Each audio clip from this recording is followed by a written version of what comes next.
So a couple weeks back, I sent out an email and I asked my email list, what is it that's keeping you from publishing your book? And some of the responses that I received really are insightful to me because I'm like, I struggle with the same things. These are some of the biggest lies we tell ourselves as authors or aspiring authors about why we don't publish our books. In this video, I'm going to tell you the top 3, maybe throw in an extra bonus one, biggest lies that I told myself that held me back as an author and is probably holding you back too. And let's talk about it. We're going to get into these lies and we're going to bust them right open.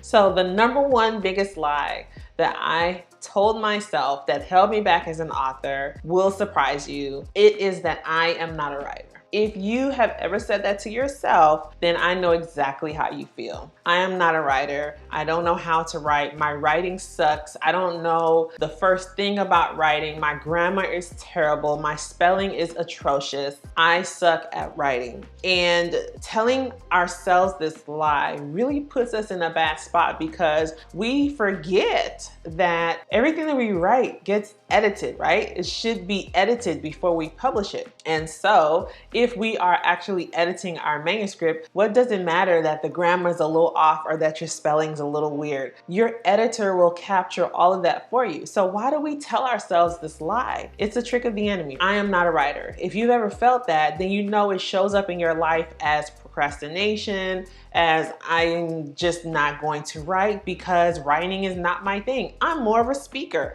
I'll talk and tell everybody my message. And we know that's a great thing. Speaking is amazing, but there are some things that books can do that speaking cannot do. Telling ourselves that we're not writers is not helping us. It doesn't serve us. And honestly, it doesn't even matter.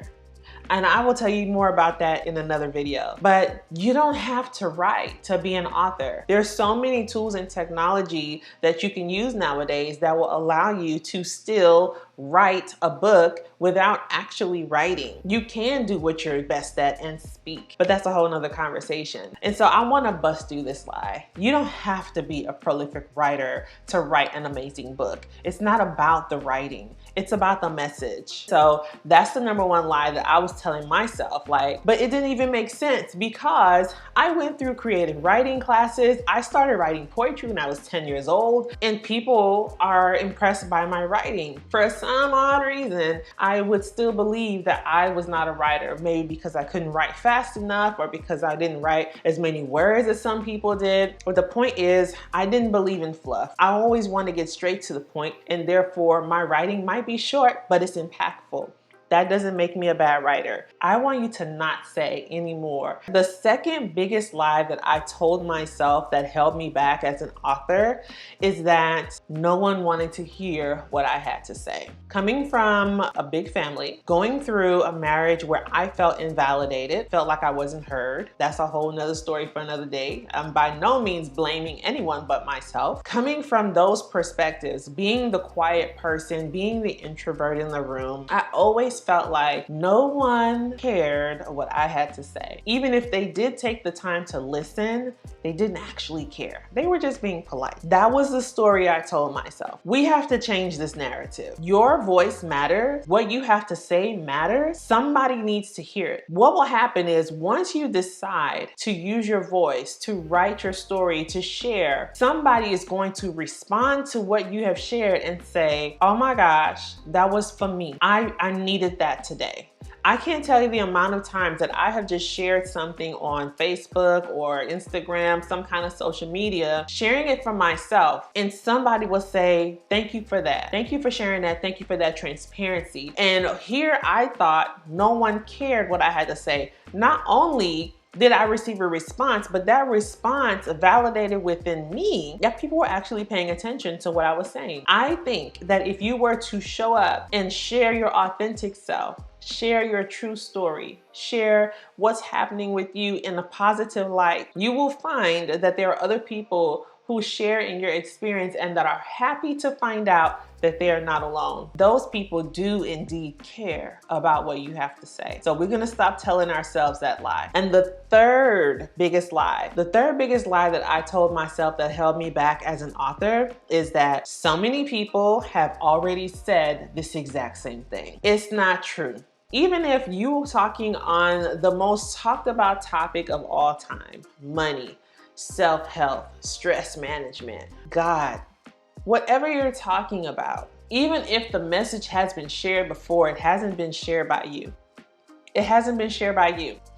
Somebody needs to hear that message from your point of view, through the lens of your life experience, with your voice, in the way that you talk, with your facial expression. They need to hear it from you. They have been assigned to your life.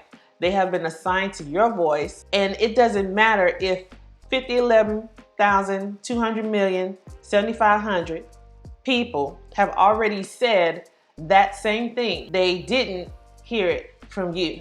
And it's your voice that's going to make the difference in their lives. The question that we must ask ourselves is, when are we going to wake up? When are we going to stop living in the excuses and telling ourselves these lies? It's time for us to stop. We have to change the narrative. How can we flip the script? We can say, I don't have to be a prolific writer to have an impactful story. We can say, the people who are assigned to my voice, they care about what I have to say and they're waiting to hear what I have to say. We can say, it doesn't matter if somebody else has already said this 50, 11 times. The people who are waiting for me need to hear me say it this time. If these lies have been holding you back as an author, I want to encourage you and tell you that it's okay. Forgive yourself. Those are the top 3 biggest lies I told myself that held me back as an author. Did any of those resonate with you? Let me know in the comments which ones you have told yourself, and do you commit with me today to no longer accept, believe, or repeat those lies within your head?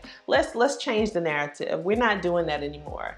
If you like this video, I encourage you to stick around, subscribe, like, and share with other women in ministry that you know will need to be encouraged by this message. And I will see you again in the next video. Ciao for now. Bye.